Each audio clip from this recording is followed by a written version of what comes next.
Exercise करेंगे हम chapter 14 जिसका नाम है बेटा electric current and it's effects.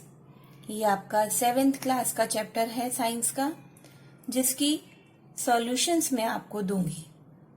Question number 1 में पूछा है आपसे, draw in your notebook the symbols to represent the following components of electrical circuits. First आपको दिया है इलेक्ट्रिकल कंपोनेंट कनेक्टिंग वायर्स। आपने कनेक्टिंग वायर्स को किस तरह से सिंबल में शो करना है, रिप्रेजेंट करना है, वो आपके सामने मैंने ड्रॉ किया हुआ है। सिंपल लाइन लगाकर हम शो करते हैं कनेक्टिंग वायर्स को। Switch in the off position. अब स्विच को हम ऑफ पोजीशन में कैसे शो करेंगे? वायर को डिस्कनेक्ट करके। बल्ब का सिंबल इस तरह से होता है बच्चे।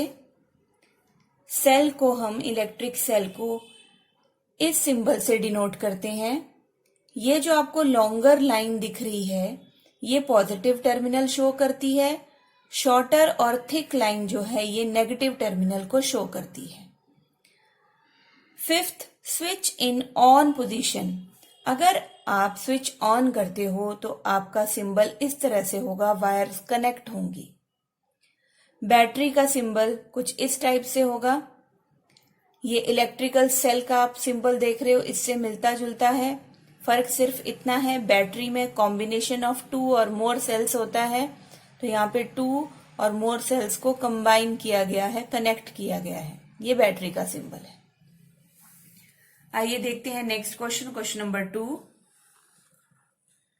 Draw the circuit diagram to represent the circuit shown in figure 14.21।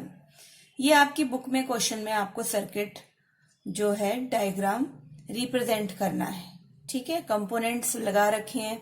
ये इलेक्ट्रिकल सेल है, वायर है, सेफ्टी पिन है, देन अगेन वायर, इसके साथ बल्ब कनेक्टेड है और ये इस टर्मिनल के साथ कनेक्टेड है। तो अगर आपको इसको सर्किट डायग्राम के रूप में रिप्रेजेंट करना है तो आप कैसे रिप्रेजेंट करोगे? तो बेटा इसका सॉल्यूशन मैंने ड्रॉ किया हुआ है, ये देखिए। यहां पर हम सिंबल्स यूज करेंगे, जैसे ये है हमारा इलेक्ट्रिकल सेल। ठीक है, तो इसके लिए हमने इलेक्ट्रिकल सेल का सिंबल यूज किया है। ये है हमारा स्विच ऑफ पोजीशन का। स्विच ऑफ इसलिए क्योंकि यहां देखिए ध्यान से क्वेश्चन में, ये वायर इसके साथ डिस्कनेक्ट है, जुड़ी हुई नहीं है, तो स्विच ऑफ का हम देंगे, यानी कि ये ओपन सर्किट है। बल्ब इसमें ग्लो नहीं करेगा, ये बल्ब का सिंबल है। तो कुछ इस तरह से ये डायग्राम जो है आपका वो शो होगा सिंबॉलिक रिप्रेजेंटेशन में। आइए अब करते हैं नेक्स्ट क्वेश्चन।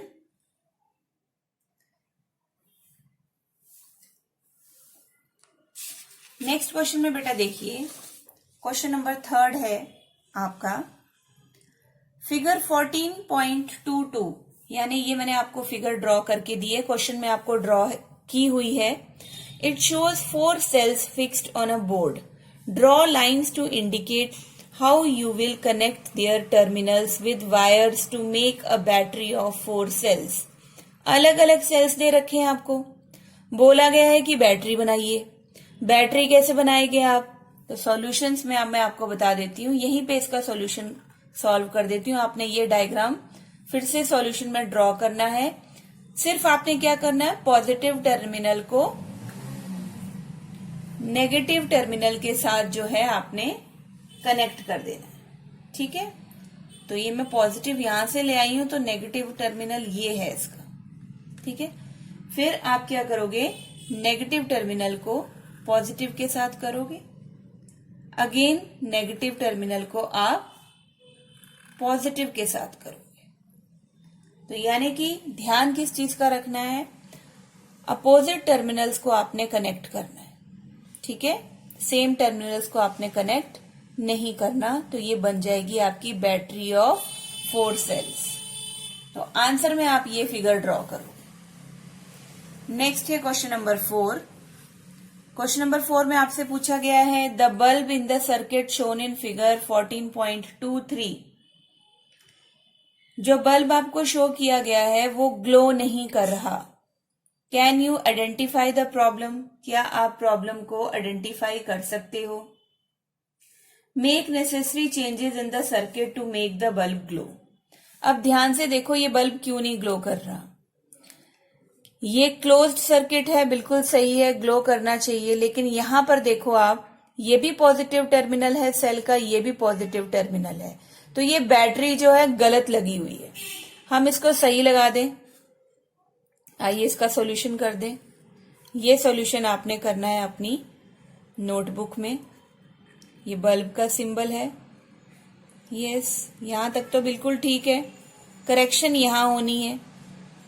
एक तरफ आपको यहां पर नेगेटिव टर्मिनल रखना है और एक तरफ आपको यहां पर पॉजिटिव टर्मिनल रखना है, तब ये बैटरीज जो हैं वो काम करेंगी, अदरवाइज ये सर्किट काम नहीं करेगा, बल्ब ग्लो नहीं होगा।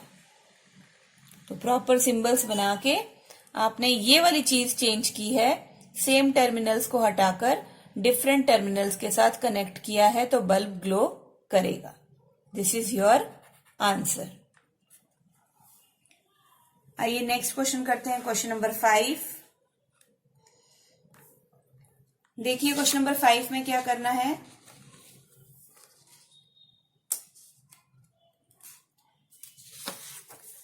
Name any 2 effects of electric current. Current के आपने 2 इफेक्ट्स बताने हैं। तो बेटा हमने इस चैप्टर में पढ़ा है कि करंट के 2 इफेक्ट होते हैं। एक तो करंट चीजों को गर्म कर देता है, जैसे आपका हीटर है, गीजर है, प्रेस है, आयरन बोलते हो आप जिसको। तो ये सारे इफेक्ट जो इलेक्ट्रिक करंट के हैं, दे आर हीटिंग इफेक्ट। ठीक है। दूसरा इफेक्ट करंट का होता है बच्चे मैग्नेटिक इफेक्ट। इलेक्ट्रोमैग्नेट के बारे में आपने पढ़ा ना चैप्टर में। तो मैग्नेटिक फील्ड बनाता है ये। ठीक है। तो करंट की वजह से मैग्नेटिक इफेक्ट भी शो होता है। तो ये 2 इफेक्ट आपने याद करने हैं। Very simple answer. 6th question में देखिए क्या करना है। When the current is switched on through a wire, जब एक वायर में से हम करंट स्विच ऑन कर रहे हैं, तो जो कंपस नीडल है मैग्नेट की kept near by gets deflected from its north south position में डिफ्लेक्ट हो रही है। ऐसा क्यों हो रहा है, ये आपने रीजन देना है। तो बेटा इसका सिंपल सा रीजन है, अगर मैग्नेटिक लाइन जो है वो डिफ्लेक्ट हो रही है तो वहां पर क्या बन रहा है, मैग्नेटिक फील्ड। क्योंकि मैग्नेटिक फील्ड बनने पर ही जो आपकी नीडल है डिफ्लेक्शन शो करेगी। तो आपने आंसर में लिखना है magnetic field is created around it, needle के पास, इसलिए वो डिफ्लेक्ट कर रही है from its north south position. Question number 7, इसमें पूछा है आपसे will the compass needle show deflection when the switch in the circuit shown by figure 14.24 is closed. वो कहता है कि अगर हम क्लोज कर दें, ठीक है, अगर हम क्लोज कर दें तो क्या होगा। तो आइए देखिए, इसमें कुछ नहीं करना। अगर हम क्लोज कर देंगे तो वहां पर no magnetic field is created. ठीक है। तो आंसर में आएगा आपका no. No magnetic field is not created. ठीक है। कब तक क्रिएट नहीं होगा, अंटिल, जब तक द करंट इज फ्लोइंग, जब तक करंट फ्लो करेगा थ्रू सर्किट, तब तक जो है आपका ये मैग्नेटिक फील्ड जो है वो क्रिएट नहीं होगा। तो ये है आपका 7th आंसर। आइए 8th आंसर देखते हैं क्या है।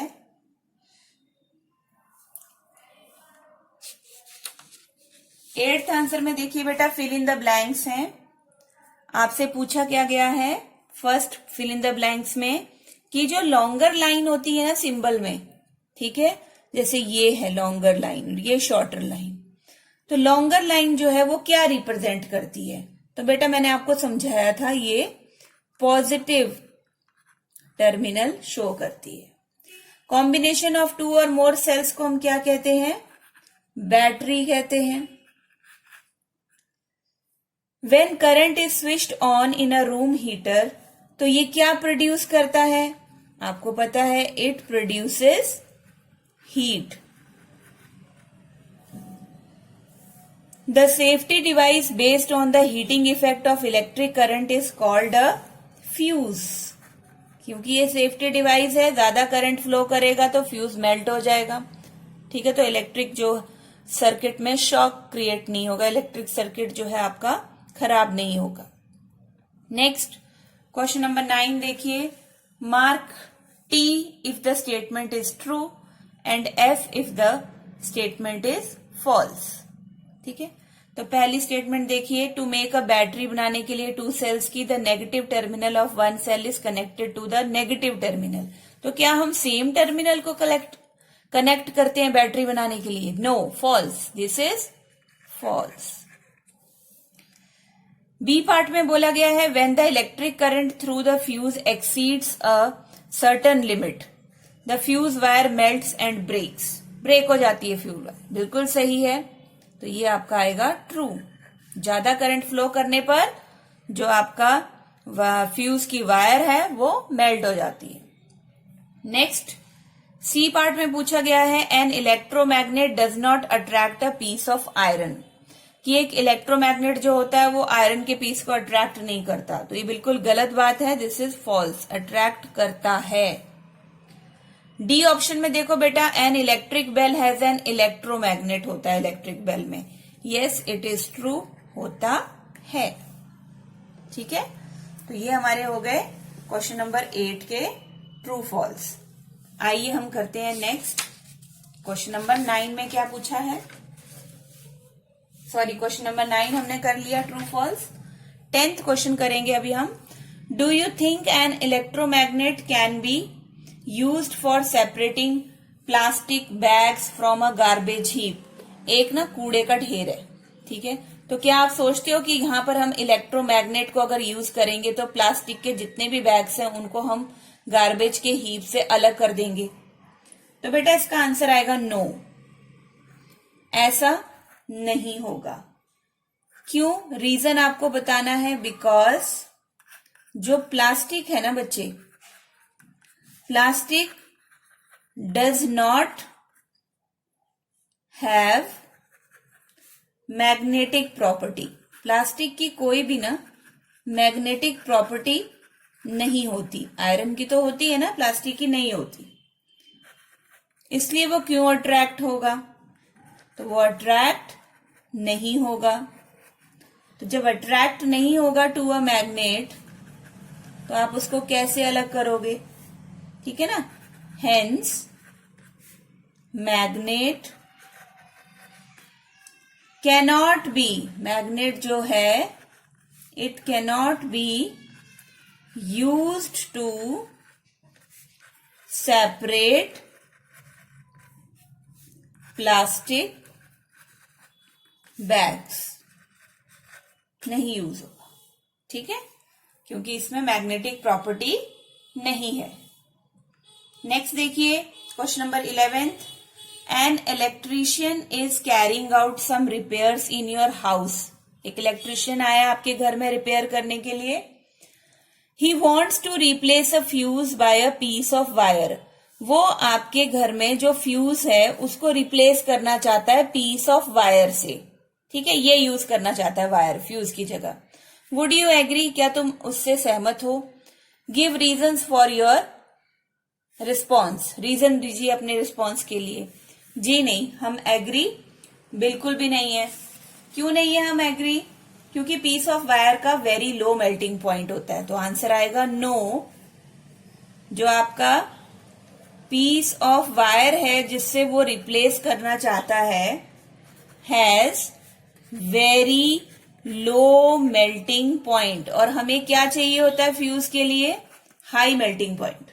ठीक है, तो हाई मेल्टिंग पॉइंट का मेटल चाहिए होता है, इसलिए पीस ऑफ वायर से हम नहीं रिप्लेस कर सकते, it has very low melting point. 12th question है बेटा आपका, जुबेदा है, उसने एक इलेक्ट्रिक सर्किट बनाया है, सेल होल्डर यूज किया है, ठीक है, स्विच और बल्ब यूज किया है। जब उसने when she put the switch in on position, bulb जो है वो ग्लो नहीं कर रहा।